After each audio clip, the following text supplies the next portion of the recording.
여러분 안녕하십니까? 해전하는 그림자의 성백지입니다. 예수님은 하나님의 나라를 증거하기 위해 이 땅에 오셔서 많은 것을 가르치시기도 하고 귀신을 내어 쫓고 병든 자들을 고치셨습니다. 그런데 예수님께서 하나님 나라의 비밀에 대해 가르치실 때에는 많은 것을 비유로 말씀하셨습니다. 왜냐하면 마가복음 4장 11절에 있는 말씀처럼 하나님의 나라의 밖에 있는 사람들과 하나님의 나라에 들어가는 사람들을 구별하기 위해서입니다. 즉, 그 비유를 깨닫는 자는 하나님의 나라의 비밀을 알아서 하나님 나라에 들어갈 것이지만 깨닫지 못하는 자는 하나님 나라에 들어가지 못하도록 하기 위해서입니다. 그렇게 해야 들을 귀 있는 자는 들을 것이고 들을 귀 없는 자는 깨닫지 못할 것이기 때문입니다. 더불어 하나님의 나라가 불의한 자들, 곧 공중의 권세 잡은 자들에게 침노당하는 것을 막을 수 있기 때문입니다. 그러나 이제는 하나님의 나라의 비밀을 비유가 아닌 있는 그대로 사실대로 가르쳐야 할 때가 되었습니다. 더 이상 하나님의 나라가 침노당하는 것을 묵과할 수가 없습니다. 하나님의 때가 찼기 때문이죠. 이를 위해 예수님께서 가르치신 비유들을 개별적으로 하나하나 이해하기보다 서로 연관지어서 살펴볼 필요가 있습니다. 하나님의 나라에 대한 모든 비유들은 하나님 나라에 대한 단 하나의 비밀을 향해 있기 때문입니다. 그 단 하나의 비밀이란 사도 바울이 고린도전서 15장 50절에서 51절 말씀에서 언급한 비밀입니다. 형제들아, 내가 이것을 말하노니 혈과 육은 하나님 나라를 유업으로 받을 수 없고 또한 썩은 것은 썩지 아니한 것을 유업으로 받지 못하느니라. 보라, 내가 너희에게 비밀을 말하노니 우리가 다 잠잘 것이 아니요 마지막 나팔에 순식간에 호련히 다 변화하리니. 이 말씀에서 알 수 있듯이 하나님 나라의 비밀이란 영적인 몸으로의 변화입니다. 혈과 육에 속한 몸으로는 하나님 나라에 들어갈 수가 없습니다. 하나님의 나라를 유업으로 물려받을 수가 없는 것입니다. 하나님의 나라를 유업으로 물려받으려면 영적인 몸이 있어야 합니다. 그런데 중요한 것은 이 영적인 몸이 우리 육체 밖에 있는 어떤 것이 아니라는 사실입니다. 이 영적인 몸은 우리 육체 안에 이미 내재되어 있습니다. 이러한 사실을 사도 바울은 씨앗 비유를 통해 설명합니다. 사도 바울은 이렇게 말씀하십니다. 고린도전서 15장 36절에서 37절 어리석은 자여, 너의 뿌리는 씨가 죽지 않으면 살아나지 못하겠고 또 너의 뿌리는 것은 장래 형체를 뿌리는 것이 아니요 다만 밀이나 다른 것의 알갱이 뿐이로되. 그렇습니다. 혈과 육으로 된 이 육체는 일종의 씨앗이라고 할 수 있습니다. 씨앗은 자기 정체성을 상징하는 형체를 그 속에 담고 있습니다. 그러나 겉보기에는 다 비슷해 보이죠. 그 씨앗이 그 씨앗 같습니다. 하지만 그 씨앗이 자라서 자기 본질을 드러낼 때에는 너무나 다릅니다. 장미와 백합이 다르고 튤립과 민들레가 다르듯이 말입니다. 마찬가지로 우리의 겉사람인 이 육체는 그게 그것 같아 보이지만 장래 피어날 형체는 다 다릅니다. 즉 영광이 다른 것입니다.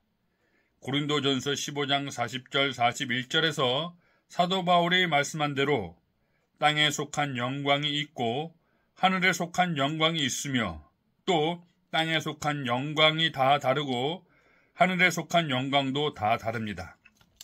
그런데 이 영광의 스펙트럼이 가능한 것은 무엇 때문일까요? 그것은 바로 이 육체 안에 영적인 몸이 있기 때문입니다.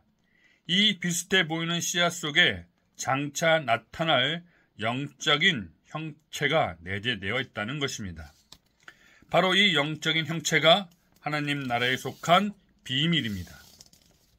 예수님께서는 이 비밀이 침탈당하지 않도록 비유로 말씀하신 것입니다. 즉, 예수님께서도 하나님 나라의 비밀에 대한 대부분을 씨앗 비유를 통해 가르치셨던 것이죠. 그럼 먼저 마가복음 4장에 나오는 첫 번째 비유인 씨 뿌리는 비유와 마태복음 13장 44절 밭의 감추인 보화에 대한 비유가 서로 어떻게 연관되어 있는지 살펴보도록 하겠습니다. 예수님께서는 이렇게 말씀하셨습니다. 마가복음 13장 44절 천국은 마치 밭에 감추인 보화와 같으니 사람이 이를 발견한 후 숨겨두고 기뻐하여 돌아가서 자기의 소유를 다 팔아 그 밭을 샀느니라. 자, 여기 밭에 감추인 보화는 무엇을 비유하신 것일까요? 예수님께서는 지금 천국에 대한 비유를 드시면서 천국은 마치 밭에 감추인 보화와 같다 그랬습니다. 자, 그렇다면 이 보화가 실제로 무엇을 비유하고 있는 것일까 하는 것입니다. 그것은 바로 앞서 말한 영적인 몸입니다. 다시 강조하지만 혈과 육은 하나님의 나라를 유업으로 물려받을 수가 없습니다. 하나님의 나라의 실제성은 영적인 몸을 얻을 때에 확보됩니다. 하나님의 나라에 대해 아무리 떠들어도 이 신령한 몸이 이미 우리 육체 안에 씨앗처럼 내재되어 있음을 깨닫지 못하면 결국은 다 수박, 겉핥기에 불과합니다. 약속의 성령 안에 있는 이 영적인 몸에 대한 지식과 경험을 통해서 비로소 우리는 하나님의 나라가 허구가 아닌 진리에 속한 것임을 깨닫는 것이죠. 그래서 이보다 더 귀한 것은 있을 수가 없습니다. 그러나 이 진리의 말씀을 듣는다고 해서 누구나 다 자기 소유를 다 팔아 그 밭을 사고자 하는 것은 아닙니다. 이에 대해 예수님은 우리가 잘 알고 있는 마가복음 4장의 씨 뿌리는 자의 비유를 들으셨습니다. 이 비유에는 네 종류의 사람들이 나오죠. 첫째가 길가에 해당하는 사람, 둘째가 돌밭에 해당하는 사람, 셋째가 가시떨기에 해당하는 사람, 그리고 마지막으로 넷째가 좋은 땅에 해당하는 사람입니다. 이 네 부류의 사람 중에서 밭에 감추인 보화를 발견한 사람은 말할 것도 없이 네 번째, 좋은 땅에 해당하는 사람입니다. 그러나 이 비유가 보여주듯이 보화를 발견했다고 해서 그 보화가 곧 자기 것이 되는 것은 아닙니다. 즉, 영적인 몸에 대한 진리의 말씀을 좋은 마음으로 듣고 믿어 약속의 성령으로 인치심을 받았을지라도 아직 그 보화가 자기 것은 아닙니다. 여기 자기 것이 된다는 것은 지금 여기서 그 몸을 얻는다는 것입니다. 먼 미래에 사도 바울식으로 표현하면 마지막 나팔에 변화되는 것이 아니라 지금 여기서 그 신령한 몸을 체험하는 것입니다. 즉, 지금 여기서 그 하나님 나라에 들어가려면 가진 것을 다 팔아서라도 그 보화를 갖고자 하는 열심과 의의 성령 안에서 참고 기다리는 인내가 필요하다는 것입니다. 이에 대해 예수님은 누가복음 8장 15절에서 이렇게 말씀하셨습니다. 좋은 땅에 있다는 것은 착하고 좋은 마음으로 말씀을 듣고 지키어 인내로 결실하는 자니라 라고 말씀하셨습니다. 또 야고보 사도도 야고보서 5장 11절에서 보라, 인내하는 자를 우리가 복되다 하나니 너희가 욥의 인내를 들었고 주께서 주신 결말을 보았거니와 주는 가장 자비하시고 긍휼히 여기시는 이신이라고 말씀하셨습니다. 하나님의 나라는 인내하는 자의 것입니다.